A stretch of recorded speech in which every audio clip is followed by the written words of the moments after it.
नागपूर हिंसाचाराचा पहिला बळी जखमी इरफान अन्सारी यांचा मृत्यू। नागपूरच्या मेयो रुग्णालयामध्ये अन्सारींवर सुरू होते उपचार। नागपूर हिंसाचार प्रकरणी आणखी 14 जणांना अटक। आतापर्यंत एकूण 105 जण अटक। नागपूरमधील घटनेचा पोलीस आयुक्त, एसपी आणि अधिकाऱ्यांकडून मुख्यमंत्री फडणवीसांनी घेतला आढावा। आतापर्यंत काय कारवाई करण्यात आली याची फडणवीसांनी पोलिसांकडून घेतली माहिती। जाणून बुजून जनतेमध्ये कोण तणाव निर्माण करेल किंवा कोणाला त्रास दिला जाईल तर आम्ही शांत बसणार नाही। मुख्यमंत्री फडणवीसांची अजितदादांच्या वक्तव्यावर प्रतिक्रिया। आयत जाळ्याचा भ्रम तयार करून सोशल मीडियावर अपप्रचार केला गेला, त्यामुळे जमावानं एकत्र येत दगडफेक आणि पोलिसांवर हल्ले केले। मुख्यमंत्री फडणवीसांची माहिती। नागपूर हिंसाचारामध्ये नुकसान झाले त्यांना येत्या 3 ते 4 दिवसांमध्ये मदत देण्याचा सरकारचा प्रयत्न असेल। फडणवीसांचं आश्वासन। सगळ्यांना नुकसान भरपाई देण्यात येईल। फडणवीसांची माहिती। नागपुरात तणाव निर्माण करणारे आणि दंगेखोरांना मदत करणाऱ्यांवरही कारवाई होणार। मुख्यमंत्री फडणवीसांचं आश्वासन। हिंसाचारात झालेलं सर्व नुकसान दंगेखोरांकडून वसूल केलं जाईल। त्यांची संपत्ती विकून नुकसान भरपाई देणार। फडणवीसांची माहिती। नागपूरमध्ये अफवांमुळे दंगल पेटली। प्रफुल्ल पटेल यांची प्रतिक्रिया। नागपूरची दंगल दुर्दैवी असून सर्व नागरिकांनी एकत्र राहावं, प्रफुल्ल पटेलांचं आवाहन।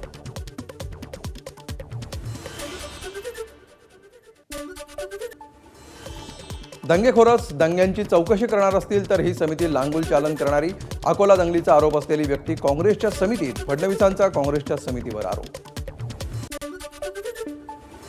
नागपूर दंगल महाविकास आघाडीनं जाणून बुजून घडवून आणली। महायुती सरकार दंगलीतील एकाही आरोपीला सोडणार नाही। संजय शिरसाटांचं वक्तव्य। दंगली घडवण्याच्या बैठका मातोश्रीवर झाल्या। दंगली कुठे कशा घडवायच्या याचं मातोश्रीवर प्लॅनिंग। नितेश राणेंचा नागपूर दंगल प्रकरणी गंभीर आरोप। भारत विविधतेत एकतेचं प्रतीक असलेला देश। विभाजनवादी शक्तींच्या जाळ्यामध्ये कोणीही अडकू नये। अजित पवारांचं इफ्तार पार्टीत आवाहन। जर कोणी मुस्लिम बांधव भगिनींना त्रास देण्याचा प्रयत्न केला तर त्याला सोडलं जाणार नाही। अजितदादांचा इशारा। औरंगजेबाची कबर काढण्यासाठी उच्च न्यायालयामध्ये याचिका दाखल। नाशिकचे सामाजिक कार्यकर्ते रतन लथ यांनी दाखल केली मुंबई हायकोर्टात याचिका।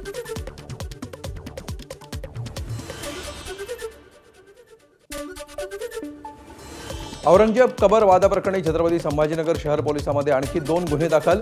शहर पोलिसांच्या सायबर क्राईम पोलिसांकडून गुन्ह्यांची नोंद। आक्षेपार्ह पोस्ट केल्याप्रकरणी आतापर्यंत एकूण 10 गुन्हे दाखल। परदेश दौऱ्याचे जुने फोटो टाकून प्रशांत कोरटकरकडून पोलिसांची दिशाभूल करण्याचा प्रयत्न सुरू असल्याची चर्चा। कोरटकर दुबई नाही तर भारतातच आहे। नागपूरचे स्थानिक पोलीस मदत करत नसल्याची कोल्हापूर पोलिसांची खंत। प्रशांत कोरटकर 13 मार्चला चंद्रपूरमधील सिद्धार्थ प्राईम हॉटेलमध्ये होता मुक्कामी। कोल्हापूर पोलीस पथकानं हॉटेलमध्ये जाऊन केला तपास।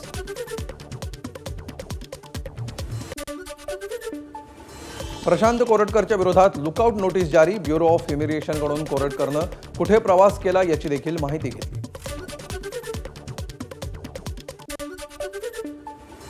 प्रशांत कोरटकरच्या अडचणीत वाढ। पोलिसांनी कोरटकरचा पासपोर्ट जप्त करावा। इतिहास संशोधक इंद्रजित सावंत यांची मागणी। जुन्नर राजवाडा पोलीस स्टेशनमध्ये कोरटकर विरोधात दिला अर्ज। कोरटकरला कोणीतरी वाचवण्याचा प्रयत्न करत आहे। वकील असीम सरोदेंची प्रतिक्रिया। पोलीस खात्यातूनच त्याला मदत केली जात असल्याचा सरोदेंचा आरोप। प्रशांत कोरटकरला पळायला पोलिसांनीच मदत केली असेल, विजय वडेट्टीवारांचा आरोप। कोरटकर नागपूरचा असून सत्तेच्या जवळ आहे, त्यामुळे नागपूर पोलीस घाबरले असतील, वडेट्टीवारांची टीका। प्रशांत कोरटकर भाजपच्या एखाद्या ऑफिसातही सापडेल, सांगता येत नाही, संजय राऊतांचा टोला। हायकोर्टानं जामीन नाकारला तेव्हा तो नागपुरातच होता, राऊतांचा दावा। महाराजांचा अपमान करणारा विकृत माणूस देशातून पळून जातो, कारण फडणवीसांनी महाराजांचा अपमान करणाऱ्यांना पुरस्कार द्यायचं ठरवलंय। काँग्रेस प्रदेशाध्यक्ष हर्षवर्धन सपकाळ यांची टीका। कोरटकरला पळून जाण्यास पोलीस मदत करत असल्याचाही केला आरोप।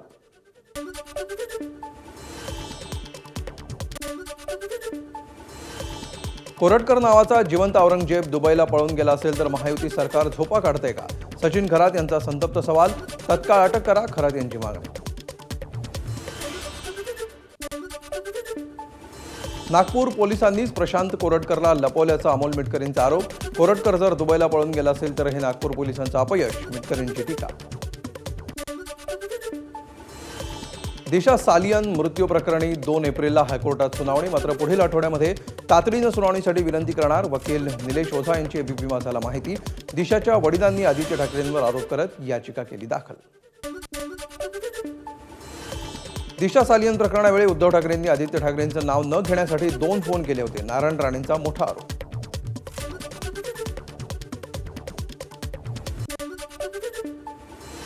किशोरी पेडणेकर सालियन कुटुंबावर दबाव आणत होत्या. नारायण राणेंचा आरोप.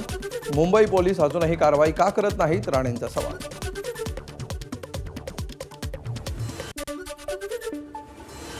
शरद पवार आणि अजित पवारांची नजरानजर. वसंतदादा शुगर इन्स्टिट्यूटच्या नियामक मंडळाच्या बैठकीदरम्यानचा किस्सा. दादांच्या केबिनकडे शरद पवारांचा कटाक्ष. अजित पवारांकडून हाताने इशारा. अजित पवार जयंत पाटील यांची पुण्यातील वसंतदादा इन्स्टिट्यूटमध्ये भेट. जयंत पाटलांच्या नाराजीच्या चर्चा असताना दोन्ही नेते एकत्र. शरद पवार पोहोचण्याआधी दोघांमध्ये बंद दाराआड खलबतं. वसंतदादा शुगर इन्स्टिट्यूट संदर्भातील वार्षिक सर्वसाधारण सभेच्या बैठकीचं आयोजन असल्यामुळे ही बैठक झाली असेल. यामुळे त्यातून वेगळा अर्थ काढण्याची गरज नाही. अजित पवार आणि जयंत पाटील यांच्या भेटीवर खासदार सुनील तटकरे यांची प्रतिक्रिया. विकासाच्या कामासाठी सर्व नेते एकमेकांना भेटत असतात. अशा भेटींचा वेगळा अर्थ काढू नये. अजित पवार आणि जयंत पाटील भेटीवर प्रफुल्ल पटेल यांची प्रतिक्रिया. जयंत पाटील राष्ट्रवादी शरद पवार पक्षात अस्वस्थ. मंत्री संजय शिरसाट यांची प्रतिक्रिया.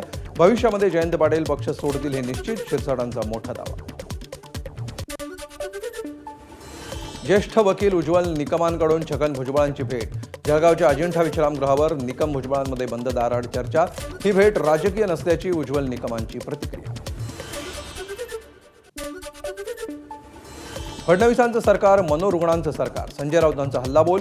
गृह खात्याच्या परवानगीशिवाय कोरटकरचं पलायन शक्य नाही. सरकारला उपचारांची गरज, राऊतांचं वक्तव्य.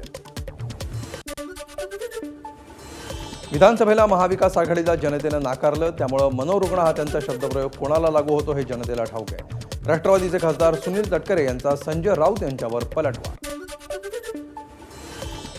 शिवसेना प्रमुख बाळासाहेब ठाकरेंच्या विचारांशी गद्दारी करून काँग्रेस राष्ट्रवादीच्या मांडीवर बसणारे निष्ठेच्या गोष्टी शिकवतात. मंत्री संजय शिरसाट यांची संजय राऊत यांच्यावर टीका. ठाकरे गट आणि राष्ट्रवादीमध्ये स्फोट होणार असंही केलं भाकीत. संजय राऊत म्हणजे मातोश्रीनं पाळलेला बोलका पोपट. खासदार नरेश म्हस्केंची संजय राऊतांवर टीका.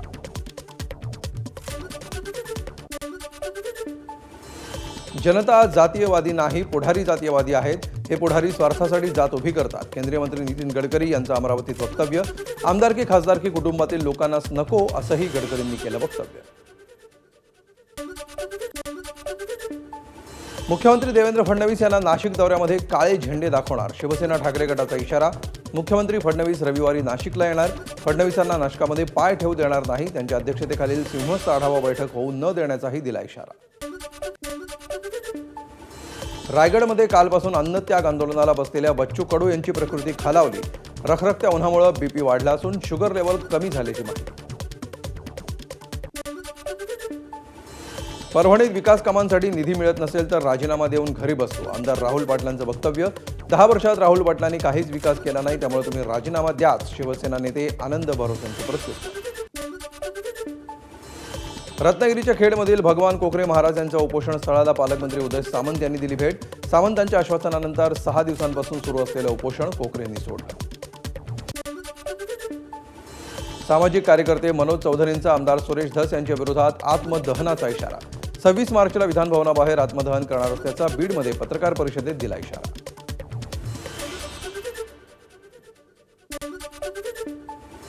कृषी मंत्री माणिकराव कोकाटेंच्या अडचणीत पुन्हा वाढ. कोकाटेंसह 25 माजी संचालकांना जिल्हा बँकेची नोटीस. बँकेच्या कर्ज वाटपामध्ये 182 कोटींच्या अनियमिततेप्रकरणी नोटीस. मंत्री जयकुमार गोरेंवर आरोप करणाऱ्या महिलेला खंडणी प्रकरणामध्ये अटक झाल्यावर आणखी एकाला अटक. शिंदेच्या शिवसेनेचे उपजिल्हाप्रमुख अनिल सुभेदार यांना अटक. खंडणी प्रकरणामध्ये अनिल सुभेदार यांचा सहभाग असल्याचा आरोप. ग्रामविकास मंत्री जयकुमार गोरे यांनी मागितलेल्या खंडणी प्रकरणामध्ये संबंधित महिलेला 3 दिवसांची पोलीस कोठडी. स्थानिक गुन्हे शाखेनं 1 कोटीची खंडणी स्वीकारताना केली अटक. पुढील सुनावणी 24 मार्चला. राज्यात 1,500 डॉक्टरांची भरती एप्रिलपासून प्रक्रिया होणार सुरू. आरोग्यमंत्री प्रकाश आबिटकर यांची माहिती. राज्यातील शालेय विद्यार्थ्यांच्या अभ्यासक्रमामध्ये 70% सीबीएसई तर 30% राज्य शिक्षण मंडळाचा अभ्यासक्रम असणार. भाषेसह इतिहास भूगोलाचा अभ्यासक्रम शिक्षण मंडळच ठरवणार.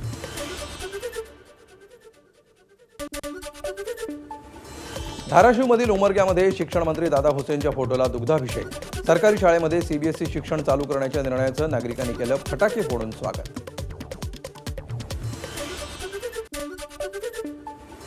मनसेच्या पाडव्या मेळाव्याचा मार्ग मोकळा. गुढीपाडवा मेळाव्याच्या परवानगीला मुंबई महापालिका आणि पोलीस प्रशासनाची मान्यता. दादरच्या शिवाजी पार्कामध्ये 30 मार्चला होणार मेळावा. राष्ट्रवादी काँग्रेस साजरा करणार महाराष्ट्र महोत्सव. महाराष्ट्र दिनानिमित्त राज्यभरात विविध कार्यक्रम. प्रदेशाध्यक्ष सुनील तटकरे यांची माहिती.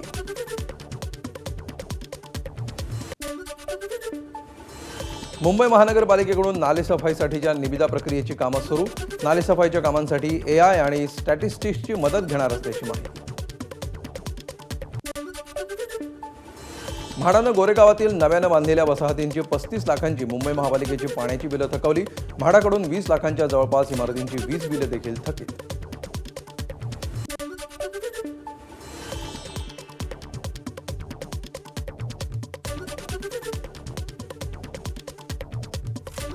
ठाणे महापालिका अतिक्रमण विभाग ॲक्शन मोडवर. येऊर परिसरामध्ये अतिक्रमण विभागाची बेकायदा हॉटेल्सवर कारवाई.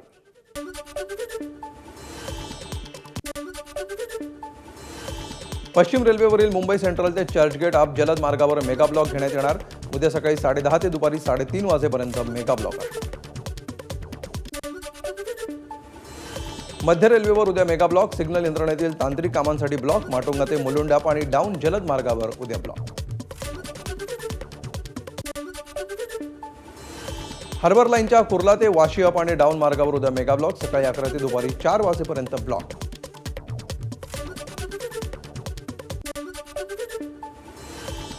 अमरावती जिल्ह्यातील जन्म मृत्यू नोंद प्रकरण तापलं. अमरावती जिल्ह्यातील सर्व 14 तहसीलदार आणि 5 तालुक्यातील नायब तहसीलदारांना शो कॉज नोटीस.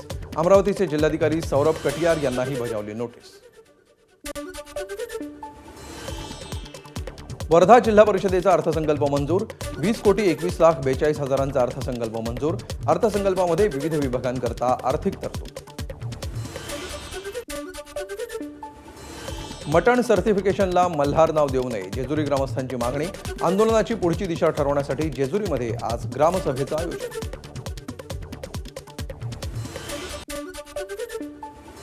लातूरमध्ये पिवळ्या पाण्यानंतर आता दूषित आणि काळ्या पाण्याचा पुरवठा. आरोग्याशी खेळ होत असल्यामुळे नागरिकांचा महानगरपालिकेविरोधात संताप.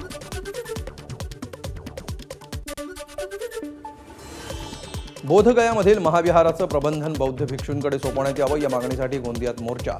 भारतीय बौद्ध महासभेकडून जिल्हाधिकारी कार्यालय आणि पोलीस अधीक्षक कार्यालयासमोर मोर्चाचं आहे.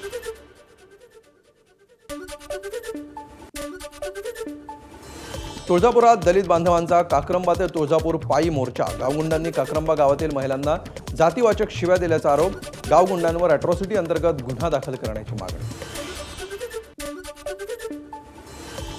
संतोष देशमुख हत्या आणि सोमनाथ सूर्यवंशी मृत्यू प्रकरणी अहिल्यानगरला 13 एप्रिल रोजी काढणार भव्य मोर्चा.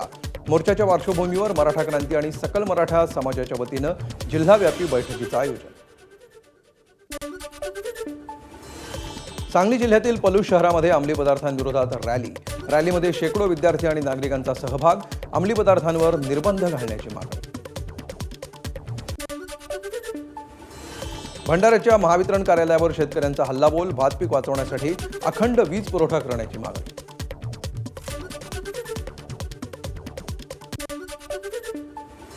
टोमॅटोचे भाव गडगडले. विक्रीतून मजुरीचा खर्चही निघेना. लातूर जिल्ह्यातील संतप्त शेतकऱ्यानं 3 एकरावरील टोमॅटोची शेती केली नष्ट. गावकऱ्यांना फुकट टोमॅटो देत शेतात सोडली जनावर. नागपूर ते मुंबई समृद्धी महामार्गावरून फेब्रुवारीमध्ये 10,42,000 वाहनांचा प्रवास. कुंभमेळ्याला जाणाऱ्या भाविकांनी मोठ्या संख्येनं समृद्धी महामार्गाचा वापर केल्यामुळे प्रवासी संख्येत वाढ. राज्यामध्ये 30 लाखांपेक्षा जास्त किमतीच्या वाहनांवर कर. परिवहन मंत्री प्रताप सरनाईक यांची माहिती. लवकरच पार्किंग धोरण जाहीर करणार. एसटी महामंडळाचा एप्रिल मे महिन्यामध्ये 872 वातानुकूलित शिवशाही बसेस चालवण्याचा निर्णय. मुंबई सेंट्रल आणि परळ आगारातून अतिरिक्त गाड्या सोडण्यात येणार. उन्हाळी सुट्टीमध्ये गावी जाणाऱ्यांची संख्या लक्षात घेता निर्णय. वाशिमच्या कारंजामधील गुरुमंदिर तीर्थक्षेत्राच्या विकासासाठी 170 कोटींचा निधी मंजूर. संस्थानाच्या वतीनं भाविकांसाठी चांगल्या सुविधा निर्माण करण्यात येणार. शिर्डीत 13वं अखिल भारतीय मराठी संत साहित्य संमेलन. आज आणि उद्या 2 दिवस चालणार संमेलन. संमेलनामध्ये अनेक वारकऱ्यांचा सहभाग. केंद्रीय मंत्री नितीन गडकरी यांना डॉक्टर पंजाबराव देशमुख स्मृती पुरस्कार 2024 प्रदान. अमरावतीत झाला कार्यक्रम. 5 लाख रोख, स्मृतिचिन्ह, मानपत्र, शाल आणि श्रीफळ असं पुरस्काराचं स्वरूप. छत्रपती संभाजी महाराजांचं रत्नागिरीच्या संगमेश्वर तालुक्यातील कसब्यामध्ये स्मारक उभारलं जाणार. याच ठिकाणी संभाजी महाराजांना झाली होती अटक. उद्योगमंत्री उदय सामंत यांनी केली स्मारक स्थळाची पाहणी. पाहणीनंतर उदय सामंत यांनी घेतली आढावा बैठक. ज्येष्ठ अर्थतज्ञ आणि धोरणात्मक सुधारक डॉक्टर विजय केळकर यांना यंदाचा पुण्यभूषण पुरस्कार जाहीर. विजय केळकर यांना अर्थशास्त्र क्षेत्रातील अतुलनीय योगदानाबद्दल पुरस्कार. छत्तीसगडच्या रायपूरमधील ज्येष्ठ हिंदी कवी आणि कथाकार विनोद कुमार शुक्ल यांना यावर्षीचा ज्ञानपीठ पुरस्कार जाहीर. नवी दिल्लीतील ज्ञानपीठ निवड समितीने केली घोषणा. पहिल्यांदाच छत्तीसगडमधील लेखकाला ज्ञानपीठ पुरस्कार मिळाला. राजभवनामध्ये सचिन नंदा लिखित हेडगेवार अ डेफिनेटिव्ह बायोग्राफी या पुस्तकाचं प्रकाशन. राज्यपाल CP राधाकृष्णन यांच्या हस्ते पुस्तकाचं प्रकाशन. MSCET परीक्षेमध्ये 15-20 लाख रुपयामध्ये चांगले गुण मिळवून देण्याचं आश्वासन. 4 विद्यार्थ्यांना मुंबई क्राईम ब्रँचनं दिल्लीतून केली अटक. 4ही आरोपी UPSC, NIT आणि बायोलॉजीचे विद्यार्थी.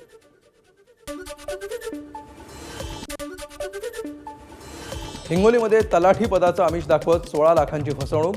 वसमत पोलिसात गुन्हा दाखल. जितेंद्र कांबळे असं आरोपीचं नाव. कोल्हापूरमध्ये हौसेपोटी यामाहा मोटरसायकलची चोरी करणाऱ्या तरुणांना पोलिसांनी ठोकल्या बेड्या. आरोपींपैकी काहींना रेसिंगची आवड असल्यामुळे त्यांनी बाईक चोरी केल्याचं झालं उघड. सर्व तरुण एकाच गावातले. सगळ्यांना एका दिवसाची पोलीस कोठडी. मुंबई गोवा महामार्गावर भीषण अपघात. भरधाव टेम्पोची दुचाकीला जोरदार धडक. घटनेमध्ये 1 जण जखमी. सुदैवानं जीवितहानी टळली.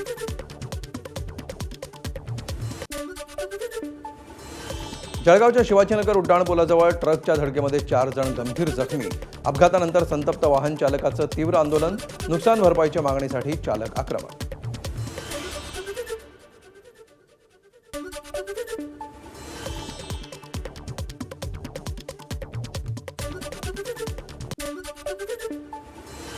कन्नड संघटनांनी पुकारलेल्या कर्नाटक बंदचा बेळगावमध्ये फज्जा. राणी, कित्तूर, चन्नम्मा चौकामध्ये कन्नड संघटनांनी मानवी साखळी करून आणि रास्ता रोको करून काही काळ वाहतूक रोखून धरली. मात्र शहरातले सगळे व्यवहार नेहमीप्रमाणे सुरू. राज्यांमधील लोकसभेच्या जागांच्या सीमांकनाबाबत चेन्नईमध्ये 5 राज्यांच्या मुख्यमंत्री आणि उपमुख्यमंत्र्यांची बैठक. तामिळनाडूचे मुख्यमंत्री MK स्टॅलिन यांनी बोलावली बैठक. BJD प्रमुख नवीन पटनायक आणि TMC ही बैठकीला सहभागी. आजपासून IPL 2025चा हंगाम सुरू होणार. रॉयल चॅलेंजर्स बंगळुरू आणि कोलकाता नाईट रायडर्स यांच्यामध्ये आज लढत. कोलकात्याच्या ईडन गार्डनवर संध्याकाळी 7:30 वाजता मॅचला सुरुवात होणार. ABP माझा, उघडा डोळे बघा नीट.